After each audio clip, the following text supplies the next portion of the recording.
Hi there, and welcome to the break room. And on today, we are going to dispel 3 self-care myths. Yes, we're going to dispel them today. And if this is your first time, welcome. If you are returning, welcome back. And I am Deitra Dennis. I am a registered nurse of 29 years and the self-care coach for nurses. I empower my sister nurses to prioritize their MVP. That is their most valuable patient, which is themselves, so that they can show up as the best version of themselves on a daily basis. And you know what? As a result of that, it will impact the health of their family and the community at large. And so here in the break room, this is our self-care safe space for nurses. This is where you can come and escape from all of the day-to-day tasks or activities. And you know, the song which I mentioned in the introduction and the welcome is, the song that came to mind was "There's a meeting in the ladies' room and I'll be back real soon." So we can just say there's a meeting in the break room and you let everyone know you'll be back real soon. All right, so before we get into dispelling those 3 self-care myths, I want to invite you to subscribe to the YouTube channel, like this video, share with someone who you feel could benefit from the information that I share, another sister nurse, or if you're watching and you're not a nurse, but you have family members that are nurses, feel free to share this with them. And also comment below. I would love to hear from you in the comment section below. So now, without further ado, let's go into our discussion for today. But I want to ask you this question. What are some thoughts or mindsets that are keeping you from prioritizing self-care? Ponder that.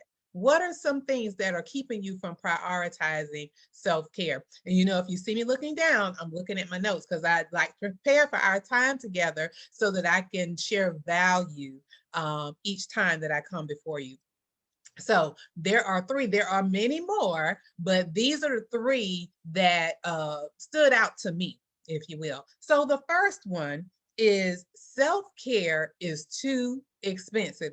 Girl, I don't have time for that. I cannot afford to go to the spa all day or the day spa or a vacation. Well, pump your brakes. Pump your brakes. Yes, those things are wonderful to be able to go to the spa and take a vacation, a tropical vacation, or whatever your favorite place to get away. But you know what? There are many low and no cost things to do. How about just going to bed early? Yeah, that is something that you can do. Going outside to get fresh air, it doesn't cost a thing, right? Okay, so that's number 1. The myth, let's dispel that is too expensive, okay? Number 2, self-care takes a lot of time. I know you're saying, girl, I just don't have time for that. I'm too busy. Okay, now it is important to integrate self-care into your daily routine. Make it a lifestyle.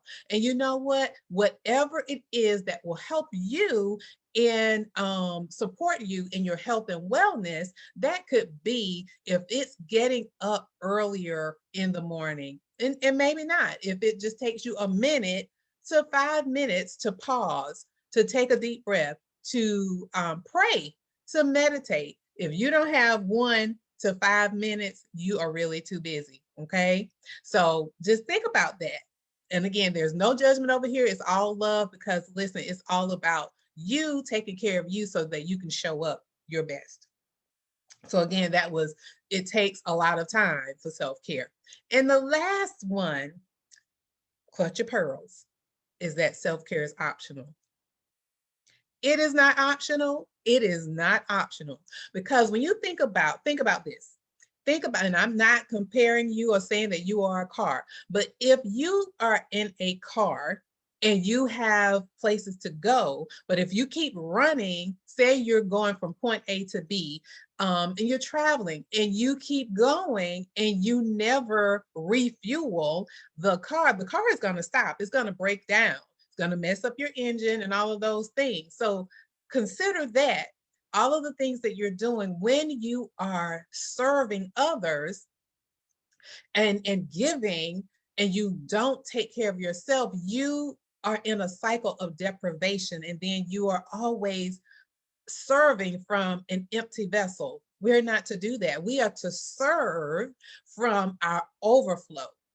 Okay, so that is why self-care is not optional. It is certainly necessary for you to have self-care. And because when you do that, you are able to give to others and you have the energy to do so, right? So those were the three that came to mind, and I'll repeat them again to reset us or to level set us. The first one, myth that we dispel, is that self-care is too expensive.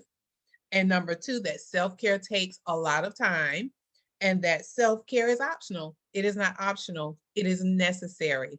Okay. And so I would love to hear in the comment below, what are some thoughts or some things that are keeping you from practicing self-care? What are some things or some myths that maybe you have heard, or in the past, what has or is keeping you from prioritizing your care? That is all I have for you today. I hope that you found value in this, and definitely, again, share it with others who you feel could benefit from the information that I've shared. And so if you would like to connect with me further, you're welcome to come over to my website at Full Circle Health Coaching LLC for my weekly newsletter. And also, you're welcome to connect with me on Facebook at Full Circle Health Coaching LLC.